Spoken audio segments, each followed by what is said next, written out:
మీ business ఏదైనా మీ ఊర్లో promotion చేయాలంటే అది సుమన్ టీవీతోనే సాధ్యం. ఇప్పుడే సంప్రదించండి. ఆర్మూర్ పాత్రికేయ మిత్రులకు నమస్కారం.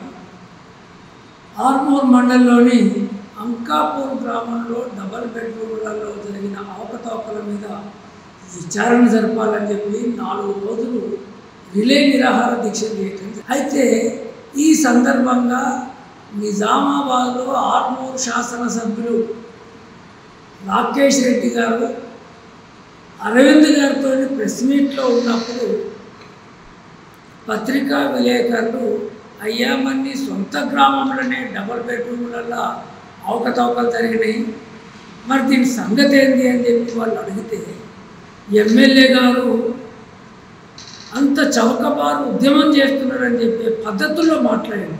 అయ్యా, అసలు చౌకబారు చేస్తున్నది మీరు.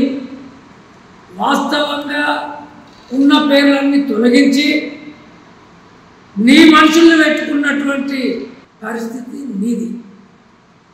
ఇప్పుడు ఇంతలాకు వచ్చింది, ఎక్కడ నా పరువు పోతుందో అనే ఆలోచనతోని నాకేం సంబంధం? కలెక్టర్కి తెలుసు, ఆర్డీఓకు తెలుసు, తహసీల్దార్కు తెలుసు. ఈ లిస్ట్ను ఆమోదించినటువంటి జూపల్లి కృష్ణారావు గారికి తెలుసు అని చెప్పి చేతులు దులుపుకుంటున్నారు. అయ్యా, అసలు లిస్ట్ తయారు చేసింది ఎవరు?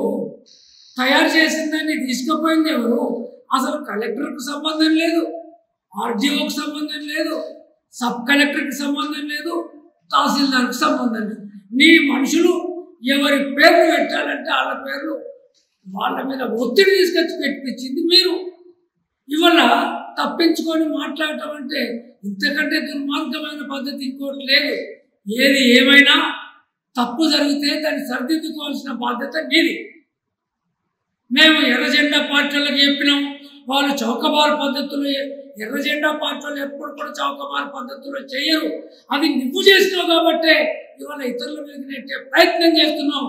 ఇప్పటికైనా నీకేమాత్రం చిత్తశుద్ధి ఉన్నా నేను కలెక్టర్ గారికి చెప్తా, లెటర్ రాస్తాను చెప్పుడు కాదు, కలెక్టర్ గారికి లెటర్ రాయండి, మరోసారి ఎంక్వైరీ చేసి నిజమైన అర్హులు ఎవరైతే ఉన్నారో వాళ్ళకు మాత్రమే డబుల్ బెడ్రూమ్లు ఇవ్వమని చెప్పండి. అప్పుడు నీ నిజాయితీ ఎంతో బయటకు వస్తుంది.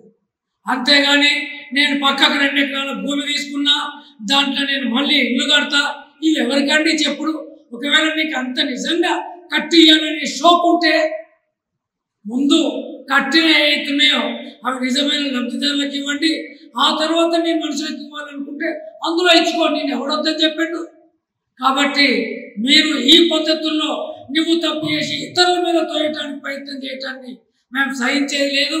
భవిష్యత్తులో ఇట్లాంటి పనులు చేస్తే మేము ఊరుకునేది లేదు. అదే కాదు, ఇప్పటికీ ఇంకా కొటారూరులో డబుల్ బెడ్రూమ్లు కట్టిన ఖాళీ ఉన్నాయి, ఆర్మూర్లో కట్టిన ఖాళీ ఉన్నాయి, ఇతర జాగాలలో కట్టినవి ఖాళీ ఉన్నాయి. వాటి విషయంలో కూడా నిధులు తీసుకొచ్చి వాటిని రిపేర్ చేసి నిజమైన లబ్ధిదారులకు ఇవ్వండి. అప్పుడు మీకు ఏమైనా పేరు వస్తుంది.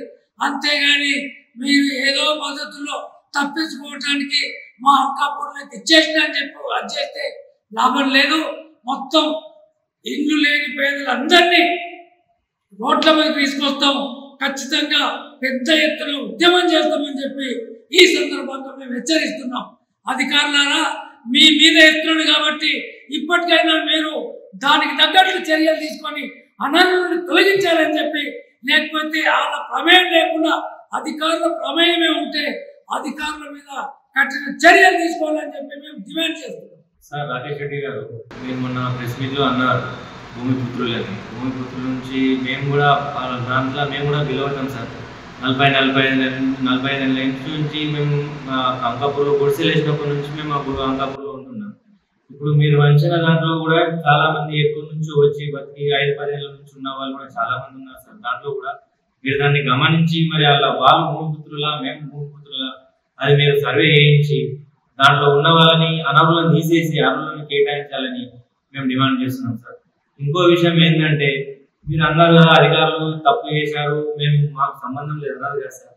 దాంట్లో కూడా అధికారులు వెళ్ళి మేము కూడా చాలా అడిగాం. సబ్ కలెక్టర్ సార్ని అడిగాం, ఎంఆర్ఓ సార్ని అడిగాం, కలెక్టర్ సార్ దగ్గర కూడా వెళ్తే వాళ్ళు ఇదే ఒక విషయం అంటున్నారు. మీ నియోజకవర్గం ఎమ్మెల్యే సార్ని ఏ విషయం ఉన్నా వాళ్ళు అడగండి, వాళ్ళు చేసేట్లా మేము చేసాం తప్ప కానీ మాకు దీంట్లో ఏం సంబంధం లేదు. ఏదున్నా మీరు మీరు ఎమ్మెల్యే సాబ్తోనే కన్సల్ట్ అయ్యి అదేందో ఆ విషయం మీరే చర్చించుకొని మీరే క్లియర్ చేసుకొని మా దగ్గరికి రాకూడదని వాళ్ళు కరాఖండిగా చెప్పేస్తున్నారు సార్. మీరేమో వాళ్ళు తప్పేశారని మీరు వాళ్ళు అంటున్నారు, వాళ్ళు తప్పేశారని మీరు అంటున్నారు. మరి మేము ఎక్కడికి వెళ్తే మాకు న్యాయం జరుగుతుంది? మేము ఈ సిపిఎం పార్టీ తరఫు నుంచి వస్తే మీరు వాళ్ళ గురించి కూడా తప్పు ప్రచారం చెప్పి మా వాళ్ళు ఏదో రాజకీయం చేస్తున్నారని వాళ్ళ మీద దుమ్మెత్తిపోతున్నారు. మరి మేము లేని వాళ్ళం ఎవరి దగ్గరికి వెళ్ళి ఎవరితో సాయం అడగాలి?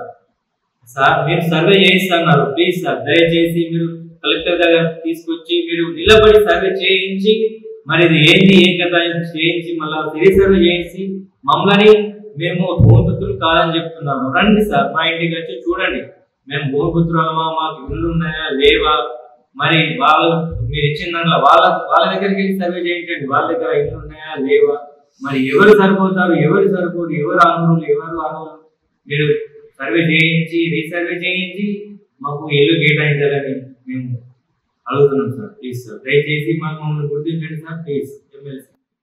ఎమ్మెల్యే గారు మేము భూమిపుత్రులను రామా మా ముఖాలు చూడు ఒకసారి. ఇప్పుడు మేము భూమిపుత్రులను రామా మీరు మాట్లాడారు అసలు ఊరు అంతా చూశారు. మరి ఎవరు భూమిపుత్రులు? వాళ్ళైనా ఇప్పుడు మీరు ఇచ్చిన వాళ్ళే భూమిపుత్రులా? మరి అధికారులను అడుగుతా, అధికారులకు తెలుసు వాళ్ళు చేసారు వీళ్ళు చేసారు అంటే అధికారుల దగ్గరికి కూడా వెళ్ళాము. వాళ్ళ దగ్గరికి వెళ్తే మీ ఎమ్మెల్యే చేసిండు వాళ్ళు అంటున్నారు. మిమ్మల్ని అడిగితేనేమో అధికారులు చేసిరని మీరు ప్రశ్నలో మాట్లాడుతున్నారు. మరి ఎవరి మాట నమ్మాలి? మరి నిజం బయటపడాలంటే ఇది ఎవరు బదనమవుతారు? నువ్వే మెయిన్ కారణం, నువ్వే బదనమవుతావు. చేసిరు ఎవరు దేవుడికి గుర్తు అది అన్ని బయటపడతాయి. నువ్వు ఎందుకు బదనమవుతావు? ఎమ్మెల్యే గారు నీ మీ ఉంచుకో దయచేసి. ఆ భూమిపుత్రులు అన్న విషయం తీయకు.